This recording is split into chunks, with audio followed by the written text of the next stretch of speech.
तो गाइज आज के वीडियो में हम सोलो लेवलिंग रैग्नारॉक सीजन 3 के एपिसोड 6 को एक्सप्लेन करेंगे। और गाइज मैं आप लोगों को पहले ही बता दूं कि इस एपिसोड के बाद हमारे सोलो लेवलिंग रैग्नारॉक सीजन 1 की जो कहानी है वो खत्म हो जाएगा। मतलब सोलो लेवलिंग रैग्नारॉक सीजन 1 की कहानी 47 चैप्टर पर खत्म होता है। इसकी बाद की जो कहानी है वो इसी महीने से आना शुरू किया है, लेकिन हर फ्राइडे को एक ही चैप्टर रिलीज होता है, तो हम इसके बाद से चैप्टर वाइज इसे कवर करेंगे। खैर जो भी हो, आप लोग बस वीडियो को देखते रहो और ऐसे ही सपोर्ट दिखाते रहना। तो चलो अब वीडियो को शुरू करते हैं। पिछले एपिसोड के आखिर में हमने देखा था सुहो ने जॉब चेंज क्विस्ट को कंप्लीट कर लिया था, लेकिन उसे रिवॉर्ड में 3 क्लास के अंदर एक क्लास चुनने का ऑप्शन दिया जाता है। बट बंदा गुस्से में उन तीनों क्लास को अपने अंदर संभाल लेता है और उसके बाद जो उसे नया क्लास मिला था वो अभी तक सीक्रेट है, हमें नहीं बताया गया। तो अब इसके आगे कहानी में हम देखते हैं वेरू को, जो अभी तक योंग मोनार्क यानी सुहो के लिए रो रहा था। इजिल भी कहती है कि ऑलरेडी 3 हफ्ता हो चुकी है और हमें अभी तक योंग मोनार्क के बारे में कुछ भी नहीं पता। अब देखो इस चीज से एम्यूट भी परेशान हो जाता है कि सुहो अभी तक वापस नहीं आया, शायद उसके साथ कुछ हुआ होगा।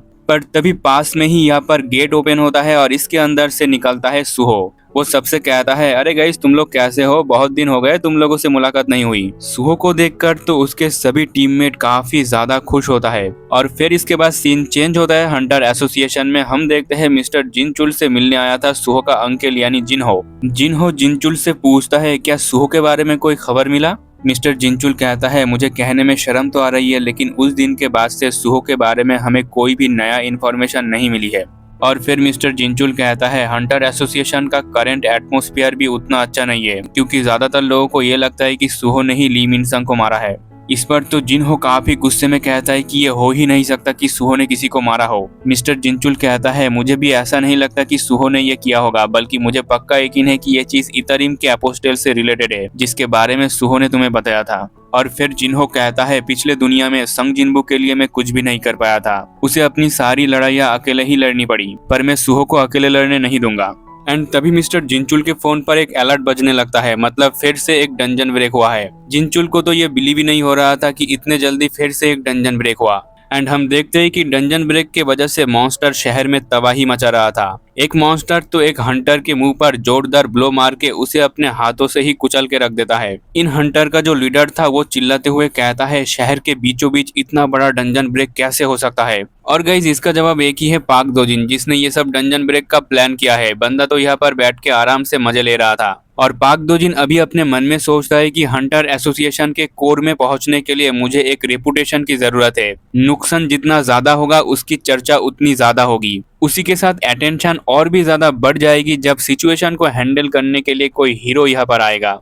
क्योंकि इंसान बहुत ही फैसिनेटिंग क्रिएचर है, वो लोग उसी को ही याद रखेंगे जिसके बारे में ज्यादा बात की जाती है, और वो लोग उन सभी छोटे हंटर को भूल जाएंगे जिन्होंने दूसरों को बचाने के लिए अपने लाइफ को सैक्रिफाइस कर दिया। जो भी हो, इसके बाद हम देखते हैं एक हंटर को जिसने अपने अगेंस्ट एक मॉन्स्टर के गले को चीर के रख देता है। ये बंदा एक बी रैंक हंटर था, इसलिए सबको लगता है कि हम लोग बच जाएंगे अब। बट पाक दोजिन अपने पावर का इस्तेमाल करके इन सभी मॉन्स्टर के पावर को और भी ज्यादा बढ़ा देता है, क्योंकि गाइस पाक दोजिन का प्लान है कि वो सिचुएशन को इतना ज्यादा डिजास्टर बना देगा कि सब लोग इन मॉन्स्टर के हाथों मर जाए, और लास्ट में जाकर वो इन मॉन्स्टर को मार के खुद हीरो बन जाएगा। तो गाइस इसके बाद हम देखते हैं कि जिस मॉन्स्टर का गला एक बी रैंक हंटर ने काट दिया था उसका पावर अचानक से इंक्रीज हो जाती है, और वो इस हंटर के ऊपर एक काउंटर अटैक कर देता है, जिससे वो दीवार में जाके टकराता है एंड उसकी हालत काफी खराब हो चुकी है। लेकिन उसे ये समझ में नहीं आ रहा था कि अचानक से इन मॉन्स्टर का पावर कैसे इंक्रीज हो गया। बट इससे अब क्या ही फर्क पड़ता है, ये मॉन्स्टर इस हंटर पर लगातार पंच मार के इसका गेम ओवर कर देता है, जो देखकर तो बाकी के हंटर की फटके हाथ में आ जाती है। और फिर ये मॉन्स्टर इस बी रैंक हंटर को खत्म करने के बाद इस बंदे की तरफ देखता है।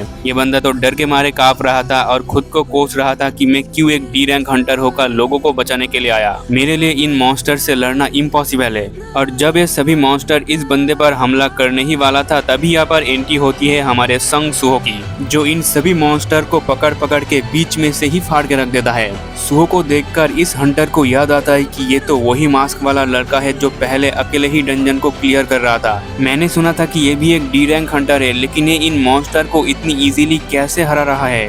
और फिर हम देखते हैं सुहो को, जो बहुत ही बैडास तरीके से कहता है अब समय आ चुका है मेरे न्यू जॉब चेंज क्विस्ट को टेस्ट करने की। और फिर बंदा बोलता है अराइज, जिससे सुहो ने जितने भी मॉन्स्टर को अभी हराया था उन सभी का शैडो एक्सट्रैक्ट हो जाता है। लेकिन उससे भी बड़ी बात यह है कि वो इन सभी शैडो सोल्जर का यूज करके उसके आसपास जितने भी हंटर्स थे उन सभी हंटर को इक्विपमेंट दे रहा था, मतलब वेपन शील्ड प्रोवाइड कर रहा था। तो गाइस देख रहे हो सुहो अपने शैडो पावर को कैसे यूज कर रहा है, ये काफी अलग है उसके डैड से।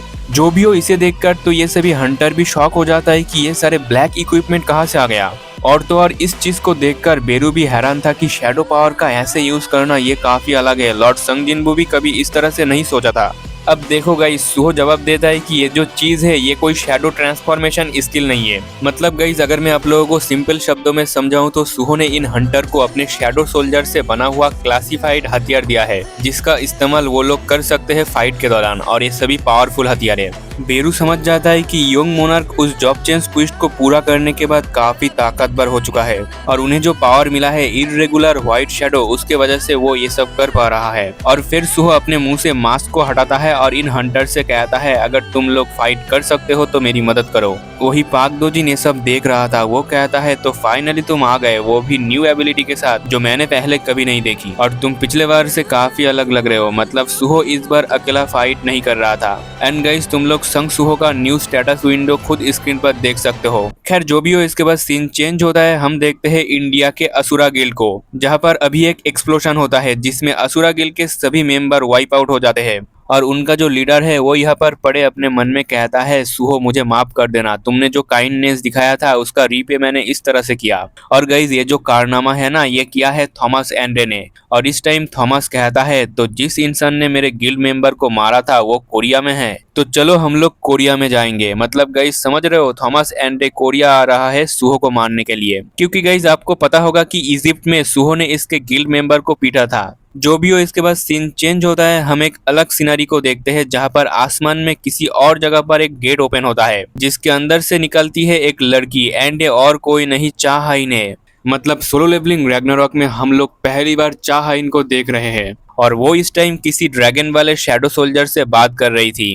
एंड वो क्या बात है हम लोग नहीं जानते। तो इसी सिनारी के साथ हमारे सोलो लेवलिंग रैग्नारॉक सीजन 1 की जो कहानी है वो खत्म हो जाती है, और इसके बाद की जो कहानी है वो हम लोग चैप्टर वाइज कवर करेंगे, क्योंकि इसका चैप्टर हर फ्राइडे को रिलीज होता है। एंड गाइज इसके बाद मैं सोलो लेवलिंग रैग्नारॉक के सीजन 1 के पूरे कहानी को अपलोड कर दूंगा, यानी चैप्टर 1 से लेके 47 तक, और वो काफी लंबा वीडियो होगा, अराउंड 4 घंटे की। तो तब तक के लिए वेट करो, मिलता हूँ नेक्स्ट वीडियो में। आज के लिए बस बाय बाय।